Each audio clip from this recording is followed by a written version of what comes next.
Lisanga. Lisanga. Pour naître. Lisanga. Pour naître. Pour naître et pour vivre.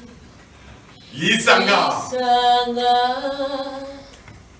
Pour réussir dans la vie. Pour vaincre les adversités de la vie. Lisanga. Lisanga. Pour libérer le Congo. Pour libérer le Congo. Lisanga. Onakobotama. Onakobotama. Onabomoi. Onabomoi. Lisanga. Lisanga. Onakolonga banguna. Onakolonga banguna. Lisanga. Pona kotombo na Congo ekolo na biso. Pona Congo na biso. Lisanga. Lisanga.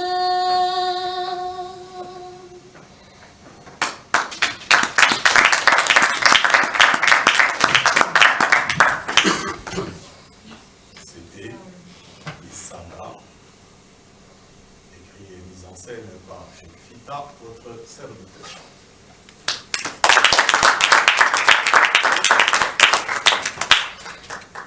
La superbe voix que vous venez d'entendre nous vient du pays du soleil levant, nous vient du Japon. Et Cédric va la présenter. Merci pour votre présence. Je n'arrive pas à voir parce que les lecteurs... Merci déjà, merci d'être là. Je suis sûr que vous n'allez pas me regretter, pas du tout. Donc, enfin, certaines personnes sont arrivées en retard. Désolé, apparemment, vous avez du mal à trouver l'adresse. Voilà, on va parler de la suite après. Je vais présenter la fille des Cheikh Fita qui vient du Japon. La belle-fille de Cheikh Fita, donc son fils est là, vit au Japon, avec sa femme. Ils sont arrivés, ils sont venus pour cette fête. Ils sont venus pour cette fête. Voilà, elle porte un t-shirt Lisanga. Moi, je produis ce spectacle parce que je crois vraiment que par le biais de la culture, on peut changer le monde. Je crois vraiment que par le biais de la culture, on peut changer le monde. Parfois, on est trop politique. Parfois, il faut oublier un peu la politique. Il faut juste travailler.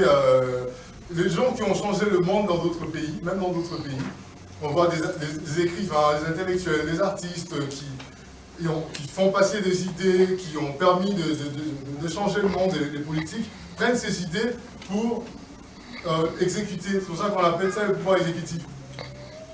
Voilà, c'est mon point de vue. Je vais laisser à la belle-fille de Cheikh Fita d'interpréter la chanson Lisanga. Une autre chanson d'elle. Une autre chanson d'elle. Voilà. Merci.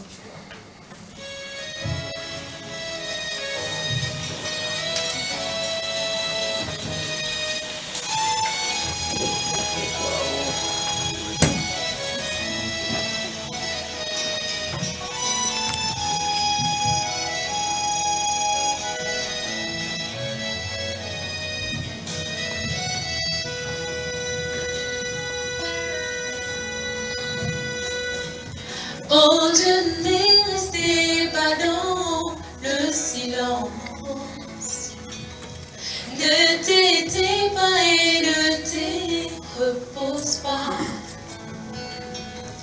Car tu es grand et tu opères des prodiges. Toi seul, tu es Dieu. Toi seul, tu es Dieu.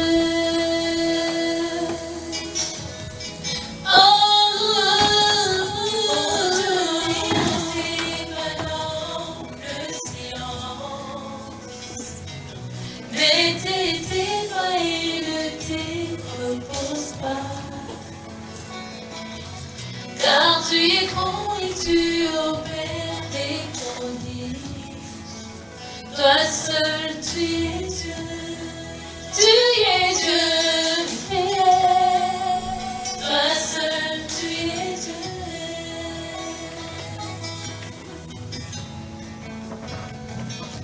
Puis éternel, prête l'oreille, exauce-moi,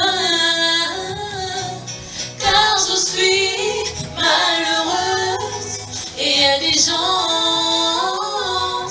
car je suis orpheline et négligée. Oh Dieu, oh, oh, oh, oh Dieu, oh Dieu.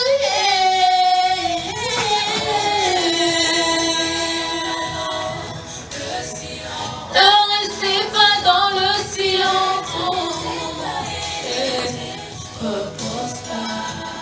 Ne te repose pas, Père Yahweh.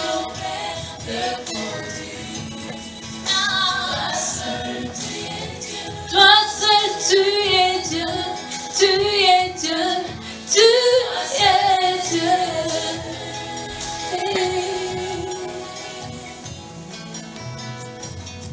Gardez mon âme, car sous tes pieds je m'humilie, mon Dieu, sauve ton serviteur qui s'est confié en toi, oh Dieu.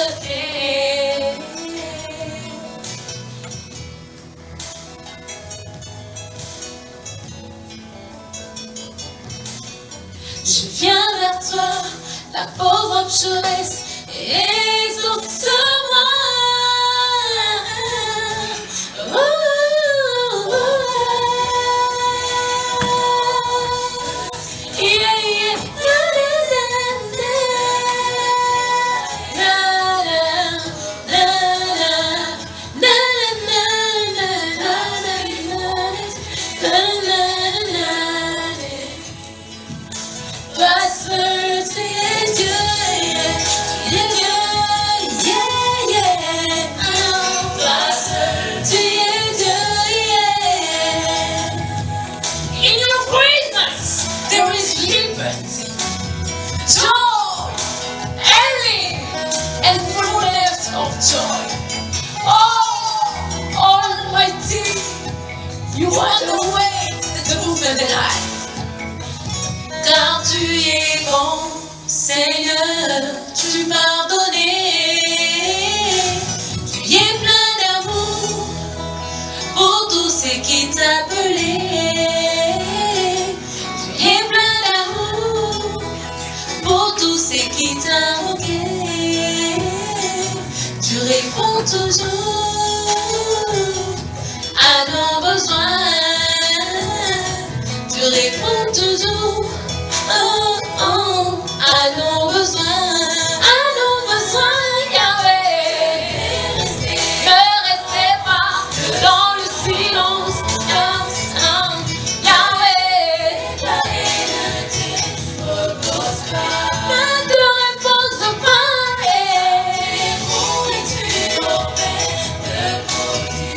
Yahweh.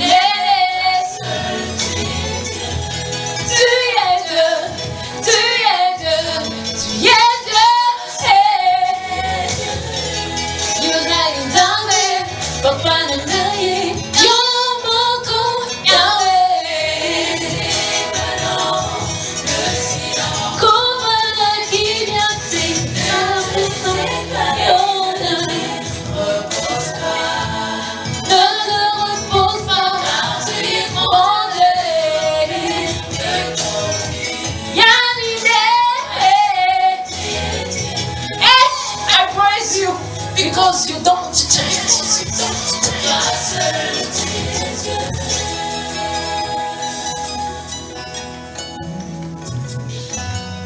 Oh Dieu, ne restez pas dans le silence.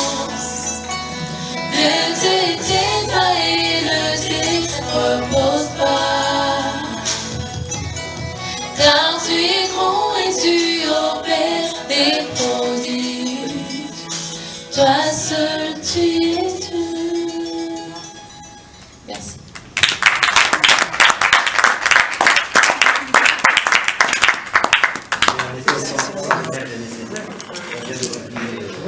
Mon frère, il y a solo. Mandimi. Solo. Cheikh Vita, félicitations pour le spectacle. Hein? Merci beaucoup, Alinia Mongala. Voilà. C'est très bien passé. Ok, merci beaucoup. Merci beaucoup d'être venu nous soutenir. Vous savez, c'est un long combat, le combat de la culture, comme a dit l'organisateur, c'est-à-dire Tabala. Oui. Mais le drame de la culture, c'est qu'on nous donne toujours raison en retard. Nous voyons ce que les gens ne voient pas, et quand nous voyons, les gens ne voient pas. Et quand nous ne sommes pas dit, tiens, vous aviez raison. Nous n'avons pas besoin qu'on nous donne raison plus tard. Oui. Nous avons besoin qu'on nous donne raison au moment où nous avons raison. Et c'est pour ça qu'on a fait ce spectacle. Et bon, tout à l'heure, là, on va faire le livre, il y aura des témoignages. Oui. On fera le commentaire par rapport au livre après. Parce que là aussi, par rapport au livre, on nous donne toujours raison en retard. Vous parlez de quelles raisons, Cheikh Vita? Avant de terminer, vous parlez de quelles raisons là? Vous donnez raison toujours en retard. De quelles raisons vous parlez? Vous savez, les artistes, c'est des visionnaires. Oui. Quand à 3 h du matin, je n'ai plus sommeil et que je dois écrire, ce n'est pas moi. Ce n'est pas moi. C'est une force qui me dépasse, qui me pousse à le faire et à le faire et à le faire tous les jours. Au moment où je le fais, les gens normalement dorment. Ils dorment sur leurs 2 oreilles. Et quand ils se réveillent le matin, ils disent « Qu'est-ce qui s'est passé ?» Mais il faut toujours demander à ceux qui ne dorment pas quand tout le monde dort. Et donc, je demanderai à nos compatriotes d'être attentifs à la voix de la culture. Un peuple sans culture, c'est un peuple perdu. Et si un peuple se sent perdu, il doit se dire, tiens, est-ce que j'assume suffisamment ma culture? Voilà la question que je pose. Et la culture congolaise, comme vous parlez de la culture, quelle est la place de la culture congolaise en Belgique? Bon, en Belgique, la culture d'une façon générale, c'est l'âme d'un peuple.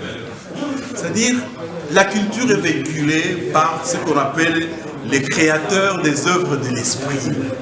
N'est pas créateur d'une œuvre de l'esprit qui veut. Zambé, Akabola, Yango, Wazar, Nabatomoko, Boye, Bakokoma, Bakoye, Bakosala, Boye, Motuna Motu, Azan, Atala, Naendenge, Abeo, Salaki, Omeli, Rochero.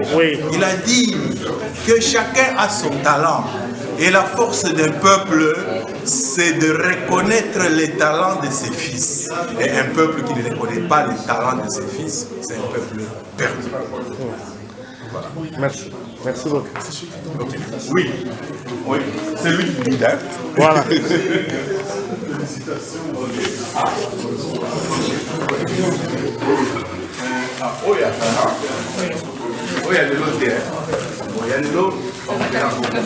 Bon, la cérémonie.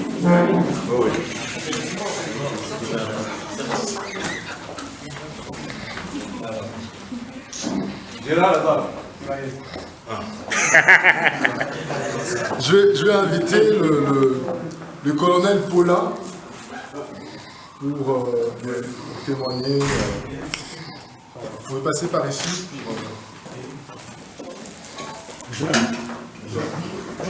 Il est quand même assez difficile de restituer totalement la mémoire de Colosie et surtout de situer les contextes dans lesquels les événements du Congo se sont déroulés durant la politique que nous avons connue de Mobutu et de ce régime.